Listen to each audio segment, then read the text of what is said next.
Dr. Jen Draper, welcome back to the podcast. Thanks so much for having me here again, Melanie.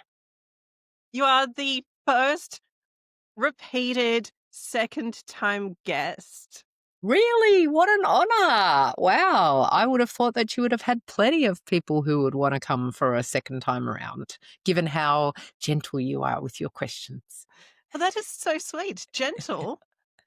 Yes, very gentle. I felt very comfortable. I felt that you were listening to what I was saying. You didn't interrupt me. You allowed my tangential speech to go on. And eventually I got back to answering the question that you asked in the first place. Honestly, in some conversations, I do interrupt people to get things defined or clarified or get more of a description when there's a story. Sometimes that happens, but we really talk at a pace where there is space to dive in and ask, okay, what exactly is this thing? And that is so crucial when we're talking with experts from so many spaces because we're talking to listeners who could be completely fresh to what we're talking about. And that's all good. This is for anyone who is curious. So, talking about explaining things, you said that you have written your book. Yes, since we last spoke, I was inspired and I have completed my ebook, and I also intend to narrate it and turn it into an audiobook as well, because I recognize that the power of audio, and I think I may well do that in a podcast format. So I've found a little app that connects with people on their phone that they can download, and then I could just send it through a snippet at a time, because I feel like in this busy world that we have, we rarely do have an entire hour to be listening to one whole big long podcast. I'm sure that I could easily narrate my book in less time than that, because it is only 77 pages. But can I share with you the title? Yes. Beautiful. Well, it is called Unpatient. And every time that I type that in, my dictionary tries to change it. But that is exactly what it's called, Unpatient. It's a word that I created, and it means exactly as it says. And the subtitle is How to Stop Outsourcing Your Healing and Rebuild Self Trust in a World That Profits from Your Disconnection. And my dedication is to all my patients across the years who deserved more than I yet knew how to give. I'm sorry. Please forgive me. Thank you. I love you. And yes, that does make me a little bit teary saying that. That is a Honoponopono. And I mean that with the greatest of respect to all of them who gave me the honor over the years of trusting that I was acting in their best interest. And now I only work with unpatients. Yes. There are a few things there to unpack already because, firstly, I was very keen to ask, how does the world profit from our disconnection? Well, how can we start? Okay, so the world is built upon business. Okay, money is energy. Energy flows. Energy can neither be created nor destroyed. It is transformed into different forms. And that's physics and laws of relativity, etc. So when we are going through our lives, there is so much that is not conscious in what we do. And that is what I'm referring to by disconnection, because the societal emphasis is on always moving forward, always being of purpose and being productive. And when one pauses to actually reflect and contemplate on what is going on within our life, almost instantaneously we'll be bombarded and barraged with demands upon our time. And when I speak about disconnection, I am literally talking about the disconnection within ourselves. And I think about ourselves as being a trinity of mind, body, spirit. is one way of saying it, or if I use my hands, it's a podcast, but you do record the video. So the body, the mind, and the spirit, or the soul, I use those two terms interchangeably. How that equates for me is I think about our mind as being our ego. In the 3D existence that we are in right now, our ego, I don't diss the ego at all. It gets us where we are. It gives us our person reality, our creativity, our interactions in the now and into the future. But we need to acknowledge that there are two other parts of that trinity, the body being the representation of our subconscious, which is also called our imagination, and the spirit being our higher self that is interconnected with the oneness, with God, with the creator, with the universe, the cosmos, whatever is the language that you choose. It is that bigger part that is still part of us, or we are part of it. And disconnection basically means not allowing the flow to happen, living so much in the ego that you ignore the oneness, or you feel disconnected with your body. So, does that explain what I summate as disconnection? Yes, it does. And I want to emphasize that we can all connect with a version of a higher power, even if it is the world around us. There's more than the individual inner self. There is something beyond that. And the disconnect from the body, that is something we could explore in so many angles because you were, for those who don't know, you were a GP doctor for a long time. And we talked previously about how we disconnect from our bodies in so many ways. We let someone else tell us what is wrong or right or different about our bodies and our minds. And that could lead us neatly into the whole issue of diagnoses and labels, because I've been curious about this. There are even some behaviors that could fit anxiety or a neurodivergent label or something else, or just having a bad day or a whole string of bad days until it looks like it is a habit. But I'm curious, what's your take on how we have disconnected in terms of identity with our bodies and minds? Absolutely. So, taking that and breaking that down into the individual parts, you were speaking about the disconnection with our bodies in terms of forming habits. And those habits actually come from our subconscious. So, Dr. Joe Dispenza is a great one for describing how so much of how we live our day is on autopilot.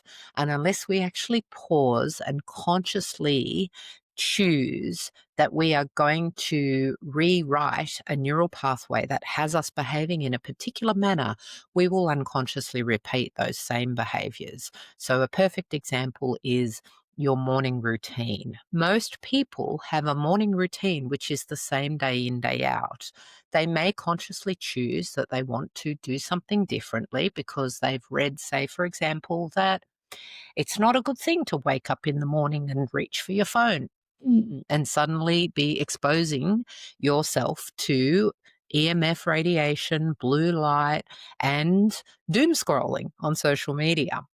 So they may say, okay, I'm going to change my morning habit and I'm going to rinse my face with cool water, have a glass of, have some water to drink, and get out and get some early morning sunlight and some grounding. Take my shoes off. Well, hopefully your shoes are already off because you've been in bed, and actually take initiative to change the subconscious programming. What that then does is it's connecting, reconnecting you with consciously, your ego, making some choices which are going to bring you closer back to nature. And of course, when we go through life, we increasingly become more and more disconnected from our true authentic selves because we are exposed to the toxicities of modern society, encouraging us to be productive. And that's wherein the society profits from us by making us more productive, by making us always thinking, what is the next thing that I need to be doing? What is the next thing that I need to be engaging in? It takes us out of our natural space of being able to care for ourselves by reconnecting with nature. And that morning routine is a perfect example of how I always learn from my own experience and that of what I witness in others. And I remember the time when I was working as a busy general practitioner, and my work hours were from 8 till 6, 5 days a week. And I would in the morning make time to get up, but I didn't get my shoes off it. I mean, keep my shoes off and go outside and ground. What I did was I had this PEMF mat inside my bedroom so that I could kind of switch from one bed over to another bed that gave me the grounding frequencies that I knew I needed to bring myself back into a state of resilience, because I didn't allow myself that extra time to throw some clothes on and go outside to the backyard and ground. So that was a concession that I made to using technology to be more productive and maintain that disconnection with what I felt I would have preferred to have done if I had allowed myself the time versus being aware of the time pressure and so therefore taking the quickest route. So does that kind of explain a little bit about more about the disconnection? And then you wanted to know about labels.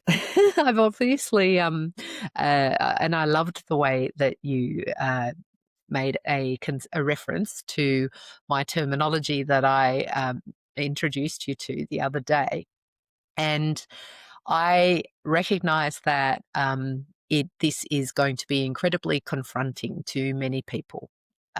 When I speak about my own perspective, and it is very important that you have disclaimers over this podcast episode that I am not giving medical advice, and it is likewise not an attack upon the medical system, because there are certainly times when the ability of a healthcare professional to synthesize the information that is presented and prepare a diagnosis so that action can then be taken to avert crisis can be life-saving.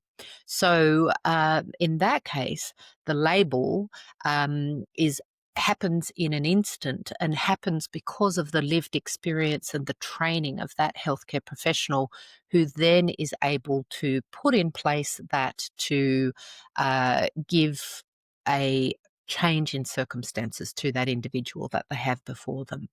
But I like to do things slowly, as you can probably appreciate.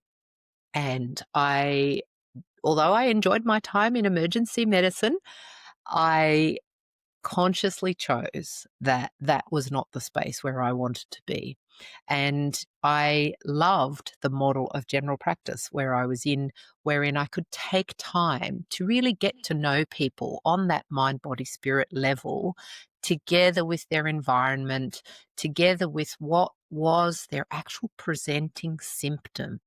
And how it used to work for me when I was purely in the medical paradigm was I would take the presenting symptom and take a comprehensive history, then do an examination, then already be making up my hypothesis. And what I was taught in medical school was that 90 to 95% of your diagnosis, which would be a differential, okay, so meaning this is the number one that you think things are, but it could be da da da da da, these other things. This is your differential diagnosis.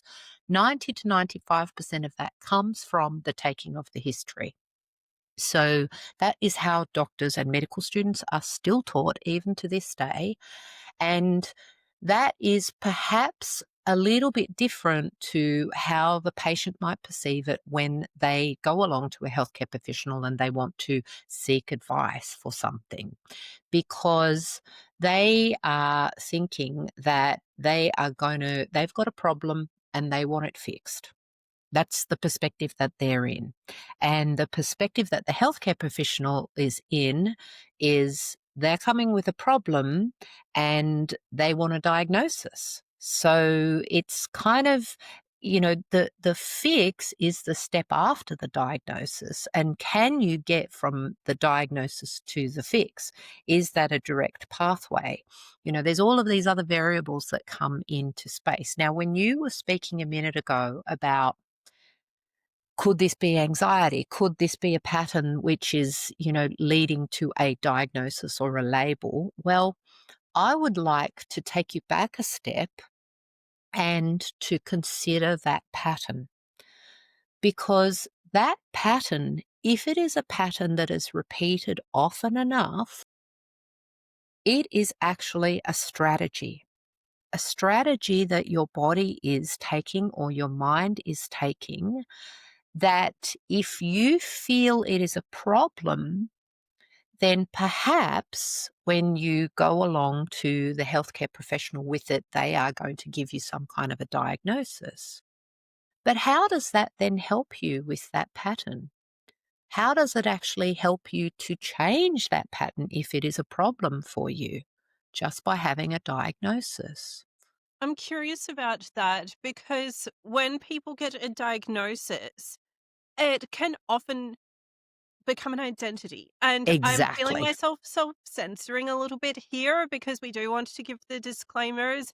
And a diagnosis, as you said, it can be part of a toolbox for helping people to fix something within the environment and within the tools that they have. But I've seen people will say, "You are this, you are built this way." And some documents will say that someone is like this and unlikely to ever change. Those words are written, and it looks, especially from the outsider's perspective, it looks like a prophecy or a fate. Yes, absolutely. And for some people, I mean, this is a really, really controversial point. For some people, especially people who come from a clinical background, the diagnosis is everything. And for the perfect patients, the diagnosis is everything. And it then gives them their identity, and it then gives them permission and explanation for why they are the way they are.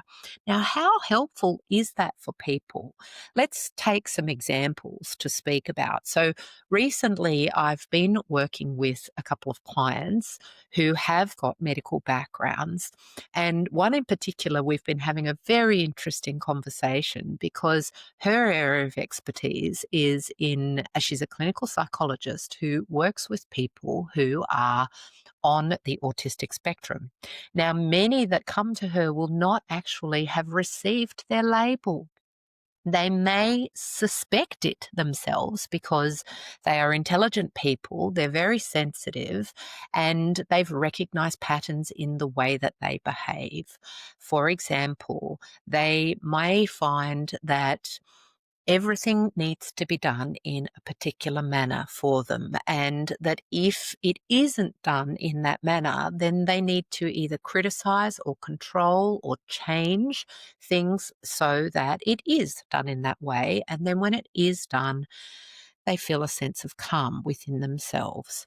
So they may have done some Googling, and, autism and ASD is a very, very popular topic on YouTube and on various many platforms. And what the influencers stroke educators, who usually are experiencing that particular label themselves or know someone close to them who fits into the category, will uh, almost make jokes about, especially when we're using the example of autism, because let's face it, people on the spectrum are bloody funny because they just are so stereotypical. I mean, I myself have never sought the label, but I could certainly fit into, I mean, look, my nickname is Spock or Sheldon. So I am very rigid. I like things to be just so. I'm quite texturally sensitive. So the not quite meeting all the diagnostic criteria when you look at that manual that we referred to last time, the DSM-5, might be sensory processing disorder or auditory processing disorder. So these are kind of like steps before you tick all the boxes to be fully labeled on the spectrum. And of course, spectrum in itself refers to a wide variety. So anyway, getting back to the conversation that this clinician stroke client and myself have been having is that she, in her role, giving strategies, especially for couples, wherein a lot of the conflict within their relationship comes because one of the parties has particular ways of doing things that avoids discomfort within their body for them. When it's done the way the other member of the relationship or the couple does it, it makes them very antsy, or it triggers the alarm in their body. So I think we touched on anxiety alarm last time when we were speaking. So for those who haven't heard before, anxiety is a thinking process. Alarm is the feeling process that invariably accompanies the anxious thoughts. And borrowing from my good friend Dr. Russell Kennedy, who alerted me to this way of thinking about trauma-informed practice, wherein the anxious thoughts that you are is basically your self-talk, your internal communication that you are saying over to yourself again and again, can be a attempt of your ego to maintain the disconnection from the alarm stored in your body. And it can be a very important and effective technique. I can see that I have triggered some interest there, Melanie. Yes, yes. This is aligning with something that I wanted to ask about, and I was figuring how to zoom in on it, which angles to take, because I've been curious about anxiety and stress lately, but Mhm. also I've heard from some women on the podcast and beyond, where either they became burned out, or some of us, we get very sensitive with our hormones, get migraines, and the moods can be intense. And it can seriously become what feels like depression, whether it is or not. And what I'm sort of realizing far too late in life, I'm really curious to get your opinion on this. It seems like sometimes we can have very intense feelings, be it a trigger or something happening within us or burnout or something else. And we are trying to look for a narrative because we need an explanation. We're wondering what is going on. And to quickly reference what we talked about last time we recorded, the great risk is to remind people, I literally went to the doctor and I said, "This is what's going on in life." And she said, "Well, here's your test result. Here's a hormonal drug of some sort." And I said, "Sure, but this is happening and it's stressful." And I'm wondering, how can we unpack the narratives? How can we connect with our actual realities, and are we disconnecting from something when we're just piling on narratives? How Mm, can we actually heal also? absolutely. Yeah, yeah. Well, first thing, when you go along to a doctor, the doctor is coming from an incredibly different perspective to you. And for you to be able to explain your experience of what is going on and get assistance from them, look at the perspectives within which they have been trained. And unless they have experienced similar things in themselves or in their lived experience of dealing with patients, then they're going to come at it with what their tools are most familiar for them. And the most familiar tools for a general practitioner are diagnosing after taking a history and examination or ordering tests. Everything is pigeonholed and siloed. This concept of the Trinity, the mind, body, spirit, there's very few clinicians who have the time and the resources to be able to incorporate that within their practice. And the cynical me says that that's because that is the pathway to true healing. And we've already spoken about that a healed patient is no longer a patient. So, at the risk of, and look, I've also got to say that counter it with the other side, because many of my colleagues who are clinicians would dearly love to help people. They just don't recognize, because it hasn't been in their training or their lived experience, how to actually do it. Because the ultimate thing is that the stories that you are telling yourself, when you are trying to make sense of them within that conventional narrative of history, examination, diagnosis, treatment plan, etc., it completely ignores the uniqueness of you and the lived experience that you have had all through your life, and the patterns that you have set up unconsciously because of the trauma response centers in the brain and the amazing ego that you have, which is your mind, and the resilience of the brain as you are developing, and that ability for the amygdala to package away what hurt you when it did and send that into a part of the brain that you cannot consciously you cannot consciously access. You only can unconsciously access it, and it comes in the form of a bodily sensation. So the doctor may proffer suggestions, as may the helpful internet searches, etc., that, oh, it's hormonal. And you may notice a pattern where it's happening each month at the same time. I mean, we spoke last time about my client who was having daily headaches. And of course, those daily headaches seemed to get worse prior to the menstrual cycle. So, one of the hypotheses along the way had been that it was hormonal headaches, but it wasn't. It was stored imbalance within the stories that she was telling herself with regards to the meanings she had created from the events that she experienced earlier in her life that were replaying for her subconsciously, causing her to adopt particular behavioral patterns that therefore avoided her feeling the stored emotion. Are we at just as much risk of attaching other narratives, like social narratives, like this person is driving me crazy for months on end and giving me a headache? Are we at just as much? 100%. 100%. So, what you have hit the nail on the head. We are the master puppeteer of our own experience. And we are encouraged by the system to give that power away into a diagnosis, which therefore explains the patterns of behavior that we then observe within our lives. And an example, we were talking about the example of autism. I could get the DSM and tick them all off out in front of me. But one of the things that integrative doctors are prone to say, and of course that was me as a GP. I wasn't just a conventional GP. I was an integrative GP, and I used to work with children who would be regressing in their developmental skills and then earn themselves the label of autism because they had difficulties across the fields of communication, behavior, and socialization.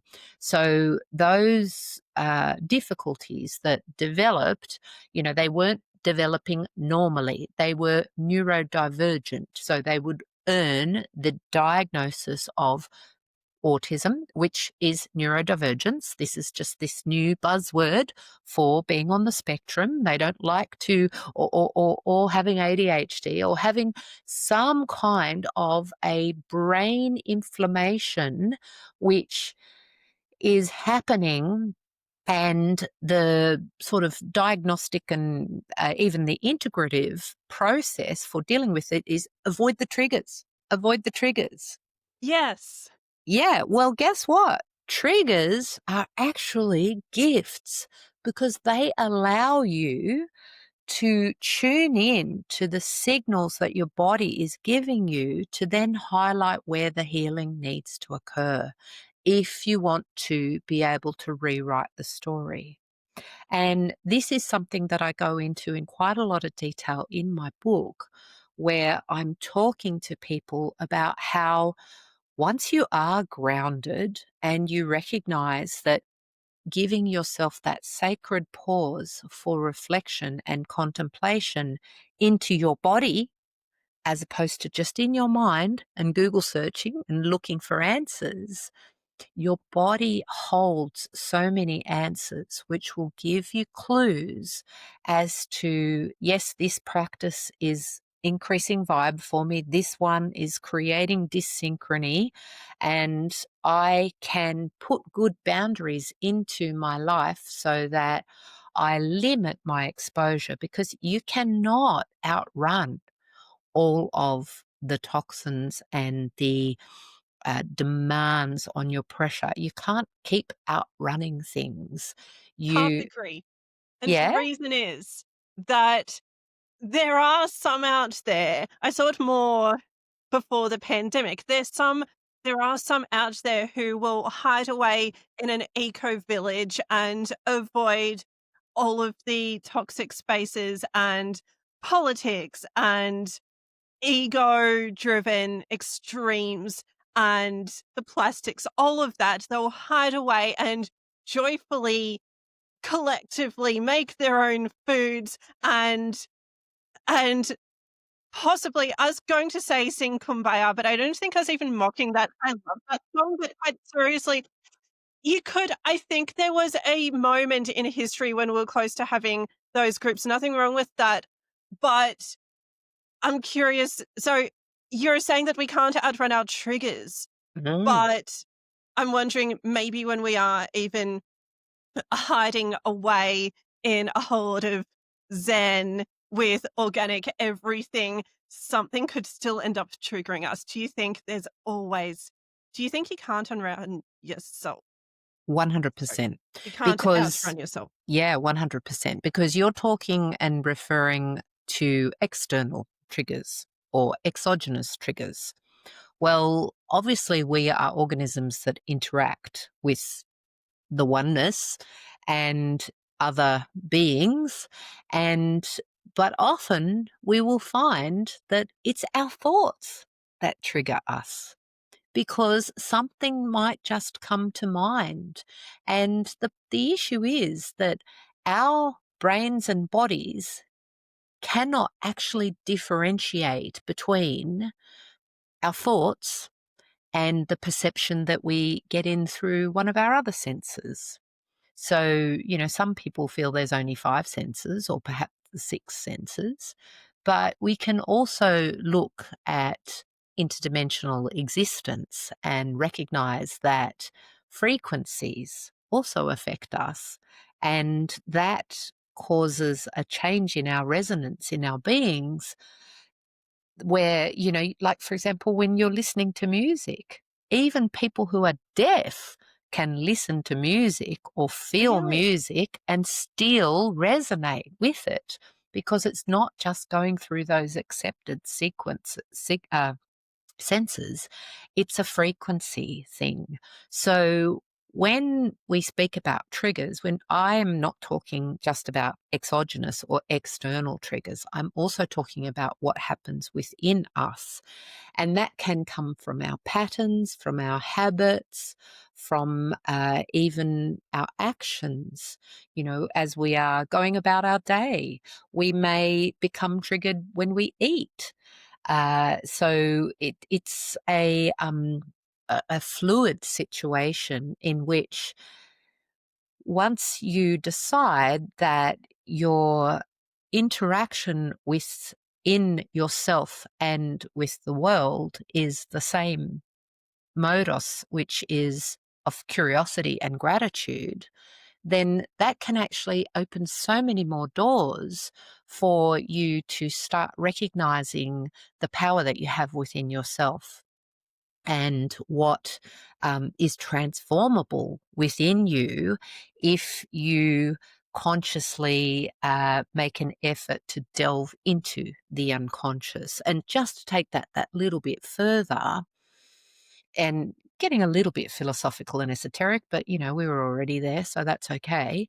Um, if what you perceive is what you're actually projecting, and your mind cannot differentiate between what is lived experience and what is your thoughts, and you get the same bodily response, then who's to say that your memories are actually true, and could they perhaps even be all just imagination? Whether we remember something accurately or not, it's all just remembering elements of what happened in the past and trying to reconnect with something that doesn't exist anymore. Exactly. It's something from the past. But then when you look at quantum physics and you recognize that the only time is now, it's it really becomes that very philosophical question that you can certainly relate to why, Eastern monks can spend time in silent contemplation and just come from that place of gratitude and recognition of the vastness of everything. And then looking at, um, you know, atoms. Atoms are 90% space, so, and electrons vibrating at a frequency. So, you know, everything is an illusion. What is truly reality? And those sorts of life questioning questions can really get people, especially those who are very much more grounded in the physicality and quite black and white in their thinking of things, can cause them to start looping and become very much into the uncertainty. And that is something which some people will then step into fear about the unknown. And for myself, and you mentioned about during the pandemic, um, how there were many groups of people who decided that, well, this is it. We just want to check out of society and be self sufficient and support each other and make alternative communities. I mean, that kind of thing's been going on for many, many years. Communes and communal living, and this recognition that we as souls come together with a resonance and a appreciation for each other's frequencies. It's not just for those basic human needs of safety and control, although of course there are studies that show that that minimum number of souls to support is 150. Like, that's the maximum number of meaningful communications that any one individual can sustain, and it's also the magic number to keep a community thriving external to the world. So yeah, so these sorts of philosophical questions are very fascinating to me, and that is wherein I recognize that I'm never going to receive that label of being on the spectrum, because it's literally trays that I hold within myself. And it's just like when someone said to me the other day on social media, "You're a narcissist." Why did And they say that? because that is their perception. So, what we perceive is what we project. And in psychology, we learn about all of these terms like transference and, uh, What's you know, that?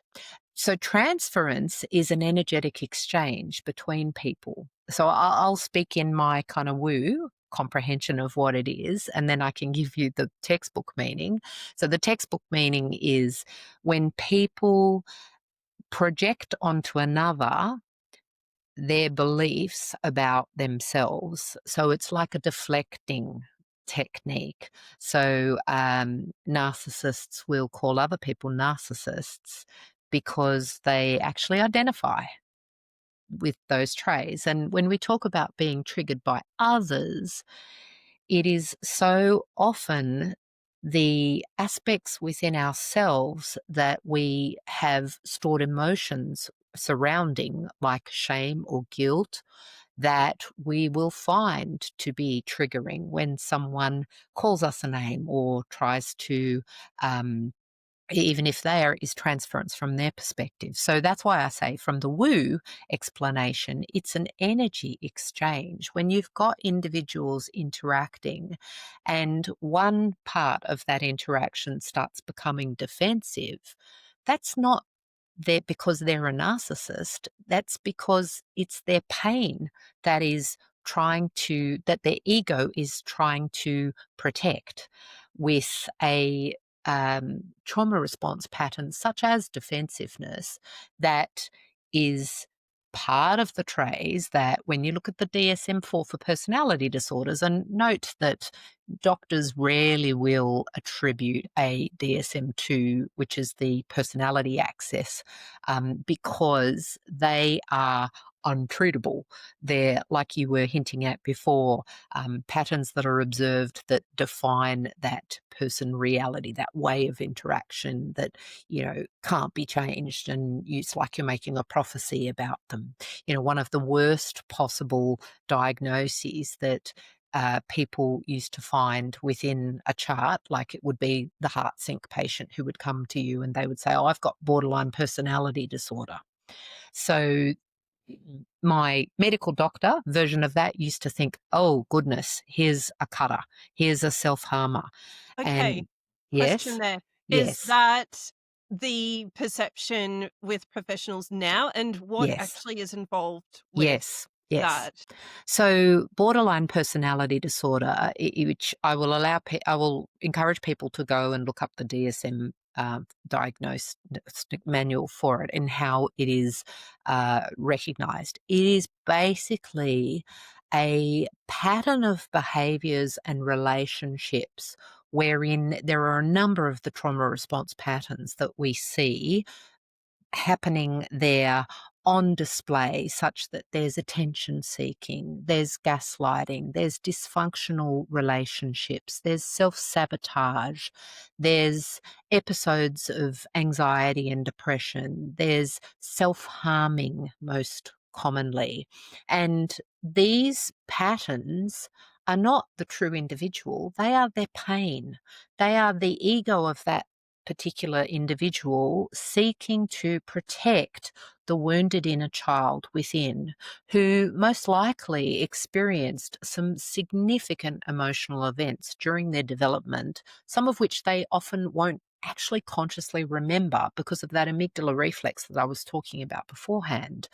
And so they variously, as they hop from health professional to health professional, it often will take many, many years before this label is attributed to them. And along the way, they might earn other labels such as bipolar disorder or schizophrenia or schizoaffective disorder or anxiety or depression.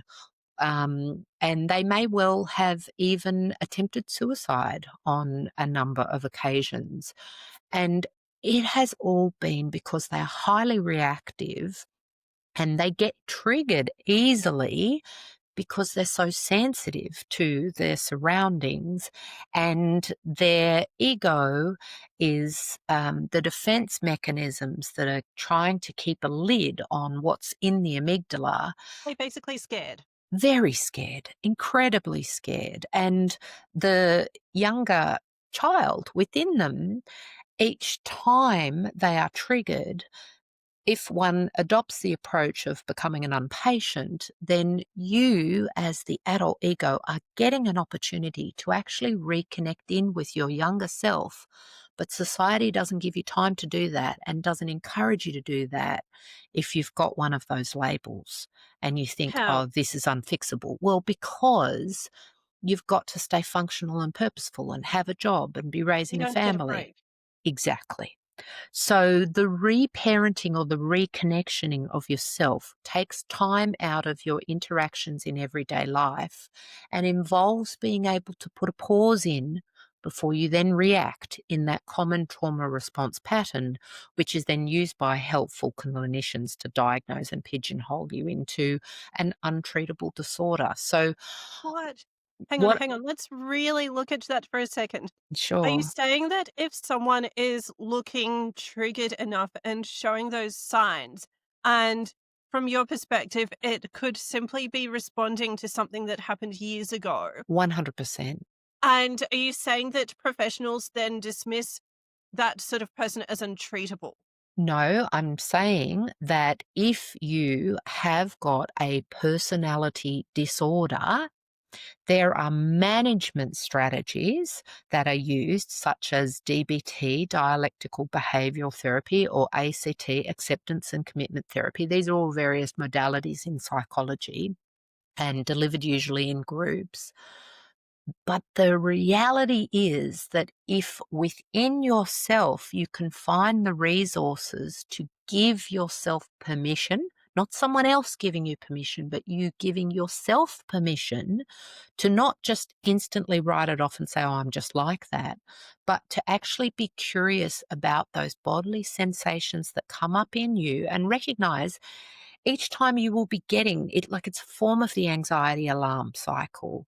The triggering that you experience and the feeling of the emotion welling up and your ego jumping on it and saying, don't go there, it'll hurt you. It's remembering back to a time when you had those similar emotions elicited as a child that you had to suppress, and your amygdala system did suppress that for you, and then you've learnt the meaning of that was pain, so let's not go there. So the strategies that we adopt are these trauma response patterns. So what I'm doing as I'm sharing this knowledge with you is I'm speaking from my perspective now, which is my lived experience of going through this trauma healing myself and with others, with clients now. I didn't have the time to do that as a general practitioner with my patients because I couldn't go into their subconscious, because we were in the now and we were time pressured through the consultation and we were in the paradigm of this is how the medical system does things, You didn't have time to look through it all. and I wasn't trained in it. Because I've done the training in this subsequent to ending my career as a medical doctor. Because this type of work is highly intensive and centered on that unique individual in front of you, but you can do it yourself. And that is the reason why I wrote my book, because I recognize that there is so much of this that once you allow yourself the comprehension by freeing yourself from the paradigms of that I've got to give my power away to the health professionals and let them look after me. I'm sorry, they haven't done a very good job of looking after you. So if you're going to keep on in that pattern, then that's not the people that I'm speaking to. I'm speaking to the people who want to become unpatients themselves. They want to take responsibility and own their own shit, own what's within them. And that's what I'm doing for myself, which is where we started when someone called me a narcissist. I own the fact that, yes, there are narcissistic traits within me. 100%. It's not a derogatory term when you come from the place of love and forgiveness for all, including yourself. You can acknowledge that there will have been events in the past wherein, in that particular isolated, especially doctor patient interaction, I am sure that there were occasions in the past wherein my behaviors were perceived as being narcissistic. And for that, I apologize, because I didn't know any better at that time. And the system encourages me, pops me up on a pedestal and says, fix these people. But the only people who can fix are you, like you can fix yourself by owning your shit. We're both looking at compassion, and this time around, I've just let you talk and I barely chimed in because you have so much to say. You seem to be very much forgiving yourself for how you supported your patients with the tools that you had at the time. But I'm really forgiving myself because, of course, I have to be careful about what I say on a podcast about myself and my life. And I definitely get to avoid that a bit when other people are just talking about themselves and my existence doesn't even come up that much. But what I'm forgiving myself for, which I think some people might relate to, is the very wound up or tense reactions to present surroundings, knowing that in my head, things resemble things from years ago. And to me, it doesn't feel any different. And there's a good chance that other people don't see the present reality that way. So I know that I can end up with physical aches. I can end up with a different form of migraine, or I can simply have all of those signs we get when we're in extreme fear. The if you imagine someone standing in front of a house that's burning down and all of the panic, and I've had those sorts of feelings and reactions to all sorts of things. A metaphorical house is burning down in this moment, whether it is or not. And what you've been describing frees a lot of us from that sort of thing because I'm hoping that if I reveal a few things, you could maybe explain it within your very holistic approach. So I was months old when I had operations, and then I was definitely seeing some a lot of tension around me in the years after that. And I say that very carefully because I'm sure that everybody was handling things the way they knew how. But now when I see anyone in the workplace or in community, anything, I think that I think that the way I perceive anyone, it really stems back to this feels like those early things that I can't even describe or fully remember, where I was probably getting literally cut open or in terms of surgery or, you know, there's a feeling if you're so young and things are happening and then you can't even later explain what happened. I think that's very significant. And a lot of us could have had something like that going on. We had on this show a while ago, Sarah Banyan, who had a childhood trauma, and it was a long time before she could articulate what even went on. And I'm wondering, have you seen clients now or people in your GP days realizing that they are just relating to the world based on something that's so deeply rooted that they are turning into a person that people don't know how to relate to. 100%, 100%. And thank you so much for sharing. So I did definitely get the impression that you have a lot of stored bodily trauma within yourself. And that's very brave of you to admit that recognition that you have there. And I feel that being overly cautious as to what you share on your podcast is very gracious of you, but perhaps not necessary, and perhaps would actually assist in, I believe we meet people for a reason. People come into our lives for a reason. And so, if my lived experience can help translate some of that experience that you are having into a meaningful framework for you so that you can compassionately reconnect with your younger self. Because let's break that down, okay? Your experiences when you were younger, during which time you perhaps didn't have conscious memory, in your cortex, your body was still experiencing and you were powerless. So you may now experience things like a dislike for physical touch from strangers. You may find that you are feeling tenser in your body when you are um, experiencing a sensation that may make you think that you need to seek medical attention. And that might be because subconsciously you equated the experiences with the when you were in hospital having operations as being that your power was stripped from you and that there was pain involved with that. So it is actually an automatic response that is being engendered within your body, and you've given yourself some kind of an explanatory story to be telling yourself as to why this is. So what is that story that you tell yourself as to why you are like the way you are? Had you already drawn that correlation for yourself that your previous experiences in childhood were influencing how you are in the now?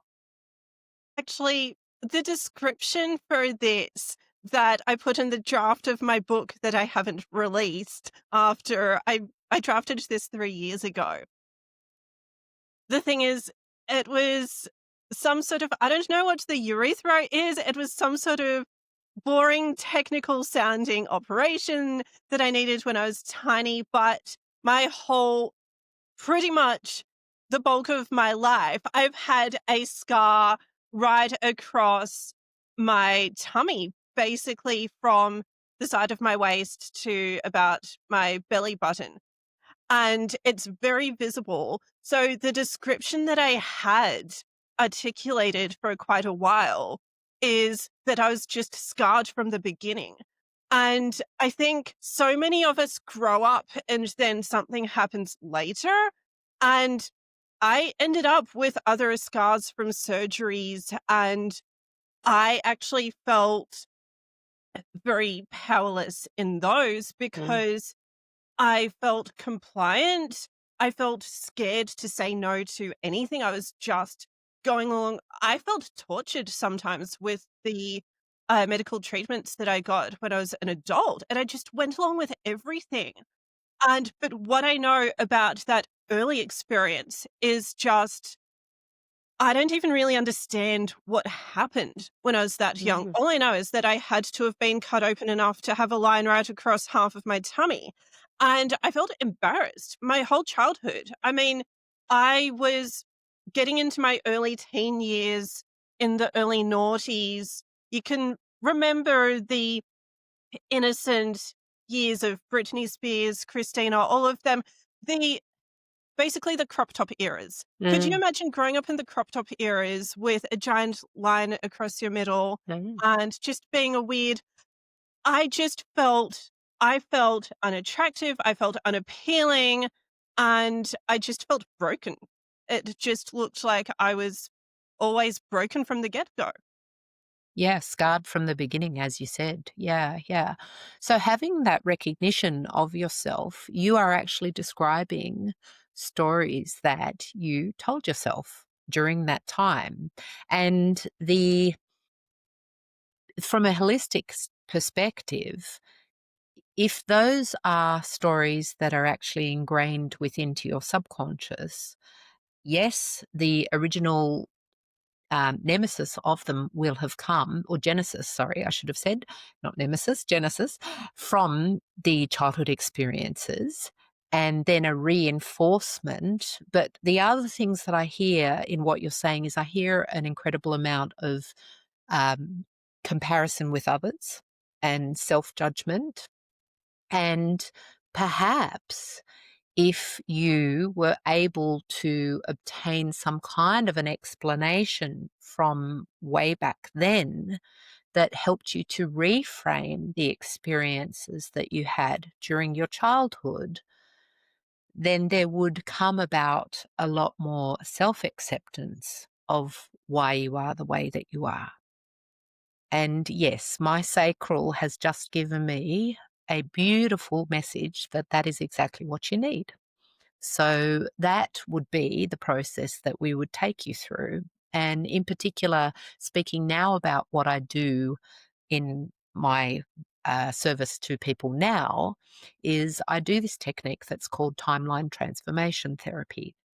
And you have identified that quite possibly some of these stories are actually still some limiting beliefs for yourself. And you've quite clearly given us the origin within your timeline as to where they came from.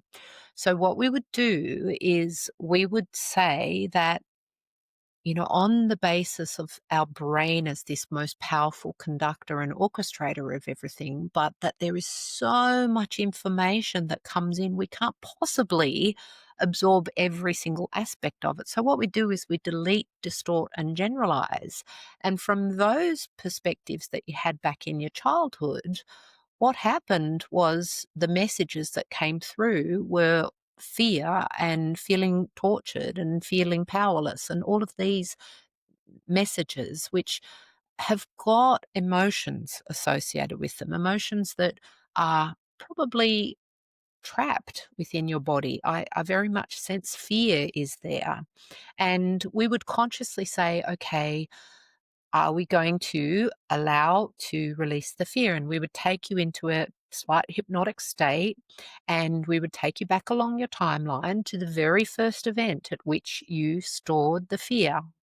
And we would, using this very powerful technique, we would evolve the energy. We would transform the energy. So we would allow to release the fear and instead accept in the lessons, because each experience that we have had that has been subjectively significant for us along our timeline has resulted in it was a lesson for us.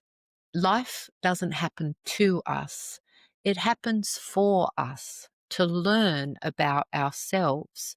And having gone through those experiences yourself, you will have gained lessons which, during the timeline therapy, we bring to the forefront into your consciousness by you putting them into words. And then, after we bring you out of the trance, you can reflect upon those lessons and you've actually released the emotion, so that with continued awareness of those lessons, now in your consciousness, the fear dissipates from being stored in your body. And that's how true healing happens. So I've let a few of the magician's secrets out during that, but I share exactly this in my book, Unpatient. And I'm very excited to have that, well, not published, because you don't really need to publish in this day and age. I think it is publishing, because publishing can be online as well. You are Yes. becoming a self-published author, and I applaud you so much for that. Thank you. Thank you. And I applaud you for your bravery in sharing that. And I hope that little insight was helpful. And I wanted to say, everybody, get Jen's book. Where can people find it after, Well, when is it coming out and where? When and where? I should have my funnel sorted within, I would say, the next 48 to 72 hours. So I am on socials, drjen.wellbeingholistic, and my website is wellbeingholistic.net. And I will definitely be having a link down the bottom to the book, but I will also have a book funnel that will have its own web address, and it will more than likely be wellbeingholistic /book-unpatient.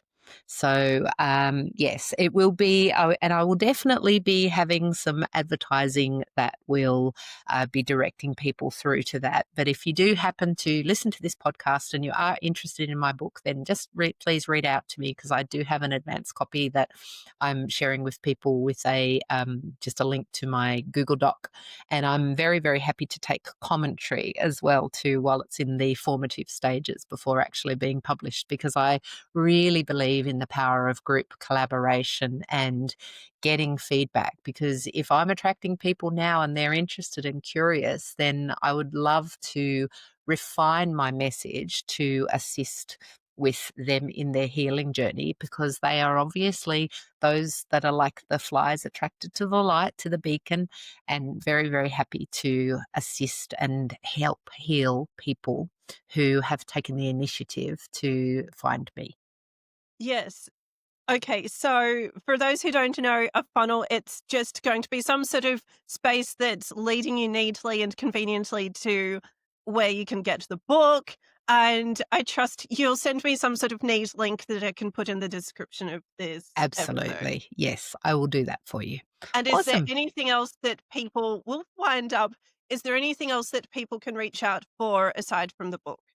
Well, I do work with people for individual one on one coaching. So I'm a life coach, and my technique that I use primarily is neurotransformation therapy, which I've talked to you about, the timeline therapy. I also am human design certified. And so if you are interested in learning more about human design, which we haven't touched upon at all, and that is because I don't consider myself an expert in it. I believe it is a curiosity, conversation provoker. And it's fascinating. When I learned about my human design, it just explained these bodily sensations that I get when I'm tuning in to the direction that that individual needs to go. It's this beautiful sacral response. You might have heard me say it when you were saying something as you were giving your story. I got this amazing sacral response flow up in through my lower legs, which tells me it's my inner authority that guides me. This is the direction that will provide healing. So it's a fascinating spiritual building in with quantum physics, astrology, etc. So I do Does it that. I do coaching. Yes. does it articulate how things can feel right when you're in a Yes, particular yes, when particular you are direction? alignment, yeah. So once you recognize the parts of yourself and what is your energy type, how you can honor best your energy. For example, if you're a manifestor or a generator or a manifesting generator or a projector or the very rare reflector, these are all different energy types. And when you are in your self theme and you are flowing in alignment and making decisions, respecting your authority and knowing what your purpose is, then everything flows so much better. So I forgive myself now that I have so many pots on the boil, because I am a manifesting generator. And as long as I get a good night's sleep and I recognize that those so many pots on the boil is feeling great for me, and I'm feeling satisfied and of purpose, and I don't beat myself up that yes, I have taken so many things.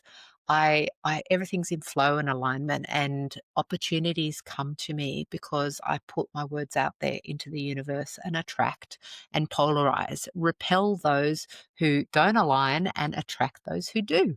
And it's a fascinating way to go. So I also offer human design chart readings and those things for people as well. So an awful lot of offerings, not just the one, but it does all start with a free quantum call, and people can book for me directly through my website, wellbeingholistic.net. So I'm more than happy for people to reach out.